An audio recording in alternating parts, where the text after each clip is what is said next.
So I figured today I had the choice of either trying to sing the hymns with you or preaching. It wasn't going to both happen with my voice. It's come back, but it's not quite there yet. But it was a long gospel I had to read. Because actually we're dealing with choices I made 3 years ago for the second Sunday after Christmas, because we've reached that point where we're reusing bulletins, the readings now, and so this soon into reusing them, I didn't think I should print new ones, so I had to go with the choice I made then, which was to read the gospel for 2 different weeks. Because see, both from the second chapter of Matthew, but tomorrow's the Epiphany, and the reading for the Feast of the Epiphany is the story of Magi coming. And the reading for the second Sunday after Christmas is the flight into Egypt. And I kind of like putting them all together into one story because they do connect. They're this wonderful whole about journey. Journey that has at its heart probably what's going to be my word of the year, and I think I've been stuck on this before in the past, is the word Emmanuel, God with us. This happened to me at 8 o'clock too. Once I started talking too much, my throat got really dry. The God with us. God with us. Now you notice I did the creche a little differently for today. The angels disappeared. The shepherds aren't here. There's no sheep. And I actually even took all the straw type stuff out of inside because if you read the lesson, you see that when the Magi arrive, they find him in the home. So think of this not as the stable anymore. This is the house. Because this is where Mary and Joseph and Jesus live in the Gospel of Matthew, is in Bethlehem.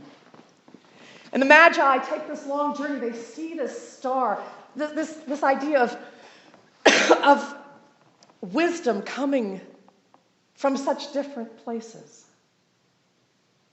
You have Herod and the scribes looking up the scriptures, and they can't quite get to the same truth as the astrologers do.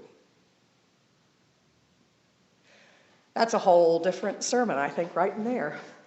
But the Magi, they know that something earth-shaking is afoot. And they come seeking. And these guys stop and ask directions.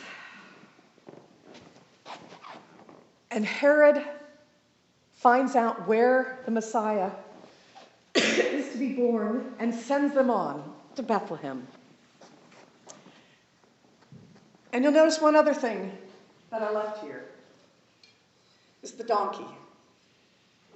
The donkey that shows up from Luke's gospel because Mary and Joseph have to take this long trip to get to Bethlehem. But in Matthew's gospel, their journey is of a totally different kind. They are warned that Herod is going to seek to kill the child. This is not a comfortable story. They get up in the middle of the night and flee. Can you imagine the terror? That instantaneous need to leave your home and your people to escape in the middle of the night. There's another choice that could have been made for the readings today. Actually, not for Episcopalians. This is one of those weeks that we're not on the same readings that everybody else are, because assigned for us last week was the first chapter of John. Everybody else, the Lutherans and the Congress, they're all reading, "The Word became flesh and dwelt among us" today. And I think it has a lot to do with this story. The Word became flesh and dwelt among us. Among us. God with us, Emmanuel. God with us, not in a safe and comfortable place. The Word became flesh and dwelt among us where we actually are. Mary and Joseph and the Word made flesh in Jesus were not immune to the political turmoil of the day, to the threats to life and safety. Emmanuel, God with us, does not mean that life is just going to be nice and easy. And this is why we keep coming back to church. Not because we think if we get our faith strong enough or the rest of our life will straighten out, but because we need to hear again and again that God is with us, right where we are.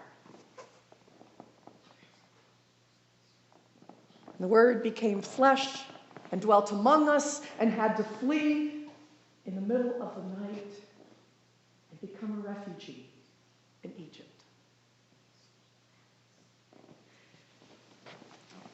I remember very clearly a lunch I had many years ago back in Virginia. A parishioner invited me to join her for lunch one day, and this was somebody who, Stephanie from the outside, you would think that there was absolutely no problems in her life. Her husband was a very prominent surgeon. They lived in one of the most beautiful old historic homes in the town. Her 3 grown kids and all her grandchildren were just beautiful people. They got to go to St. Lucia for a month every winter. I mean, it was just, and here I was going to eat with her for lunch at the country club, which is not like going to the country club in North Conway where anybody can walk in the door. This is one of those country clubs where you're not eating lunch unless you're a member like Stephanie was, or you're the guest of a member like I was. So here Stephanie and I are sitting in the country club eating lunch. And she's talking about an event that was going on in the area where somebody's son had been killed. And she leaned across the table and looked at me and she goes, I don't know how anyone could manage to survive something like that without their faith, without knowing that God was with them. Emmanuel, God with us. She goes, I don't know how anybody could ever get through something like that. Now, Stephanie had never said anything about that, like about how you live through something without God in reference to her house or her husband or, all the great things in life. This was what she knew. She knew when we really needed Emmanuel, God with us. And I remember this lunch so clearly because the very next day, Stephanie's 33-year-old son died suddenly of an undiagnosed heart ailment. And she looked at me that evening and she goes, I meant what I said at lunch. I don't know how you get through something like this, but I know I will because God is with me. And a year later, she told me that again when her sister and her brother-in-law were blown up in an airplane as it was blown up by terrorists. She goes, I meant what I said last year, and this is what God with us means. This is when we need it. And every single one of us have those moments in our lives when it matters that the Word became flesh and had to flee in the middle of the night to save life and limb. When life is not easy, and it's fearful, and it's full of loss, God is with us. That is what that word means, that we are not alone. God did not come to earth to remain apart from the trials and the hardness of the world, but to be with us and to journey with us. And yes, Mary and Joseph get to leave Egypt and say, yay, Herod's dead, and we get to go home.